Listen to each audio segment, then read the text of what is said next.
that was one of the craziest things I've ever done in my life, dude. Like one of the craziest things. We've never talked. I can't believe, like, it's weird things we have or have not. We've never talked about this before. No, this is the time JC burned everything he owned. Having fun now. It's story time with JC. Yeah, so do you have a way, as we're learning here, do you have a way to bring the bed down a hair? I'm bringing it down. I'm trying to find a nice equal. There you go. So anyway, I basically quit drinking for a period of time.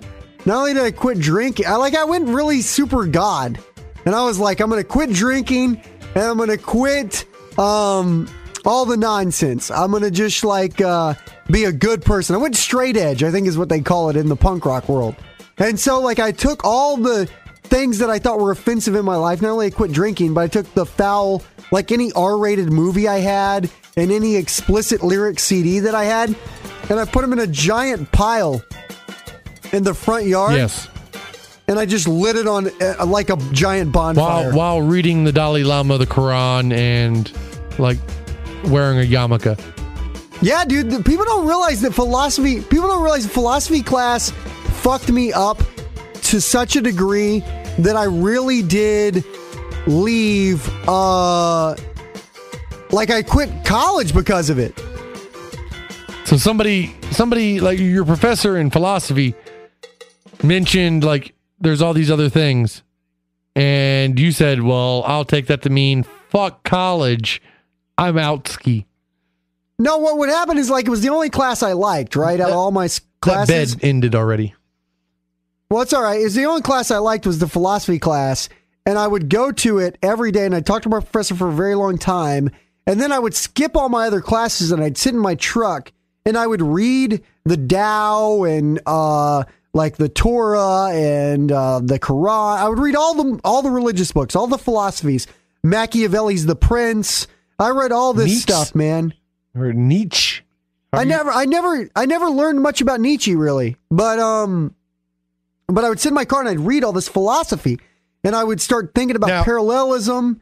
Now, this is at the same time that you had a bed in the back of your truck and a wind-up alarm clock, and you were living in the bed of your truck by preference. Yeah, I was living in a camper shell in the back of my truck. Sounds crazy when you say it, but it's true. I was living in a camper shell in the back of my truck. By preference. And all I had was a bed and philosophy books. That's what I had, was a bed, an alarm clock, and philosophy books. And I would sit in this camper shell, and I would just read philosophy, constantly consuming it, reading everything that I could read. And so one day in that same truck, the Mighty Max, Mitsubishi Mighty Max is the actual model name of the vehicle. It used to, it had a battery problem where if you could get it to start, you were good, because then the alternator would take over, but the battery was dead on it or whatever. I don't know why I didn't get a new battery, but I would jump it off, drive, and then as long as it didn't die where I was going to or from, I could make to my destination, right? Point A to point B. Then when you started it again, you would have another issue. Exactly. I always had to get a jump. Well, I was at a stoplight, and somewhere in College Station, was at a stoplight, and I remember my car broke down in the middle of an intersection, and I told the police officer, hey, if you just give me a jump, I'll be right on my way. Right. And because a cop came by because I was blocking an intersection, a very busy intersection. And the cop told me, I can't do that. We're not allowed with our police vehicles. I can help you push it to the side. And then I thought, this fucking, people helping people, man. Break the fucking rules. Pop your truck. Give me a quick jump. I'm home. Right. But this guy was such a fucking, and there's one thing I hate in life. I really hate.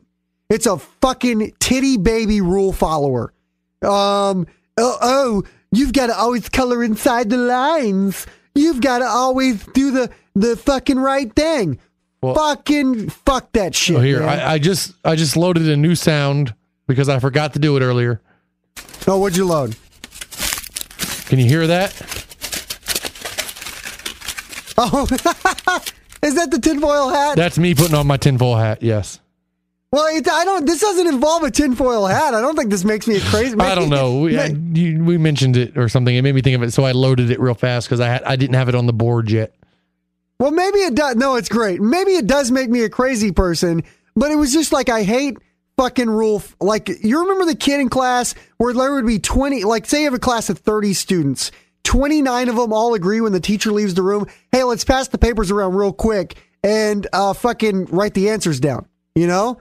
Right. And then there would be that one kid, instead of doing the right... I'm not participating. No. Mr. Knopfler said no. Well, you know what? It's okay in my warped morality. It's okay to say, I don't want to participate in this. But what I would always hate is when they would go and tell the fucking teacher. Yeah, fuck them. Snitches, dude. I've been watching The Wire. Snitches is bitches. That's what I say. Snitches get stitches. Snitches get stitches. That's probably an actual saying. So anyway, this cop, this rule follower fucking cop. You busted him down. He deserves some stitches is what you're saying.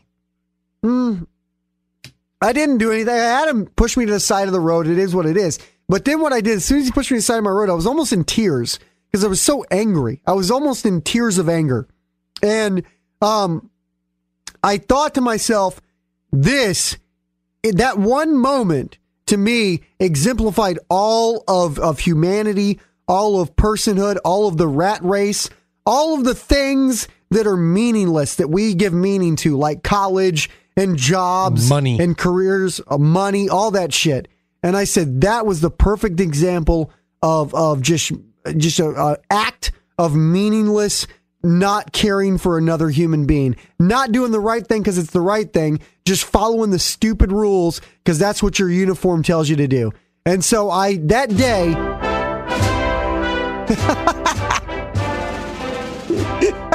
JC, you tell him, brother. JC for president. That day, I walked home, sir.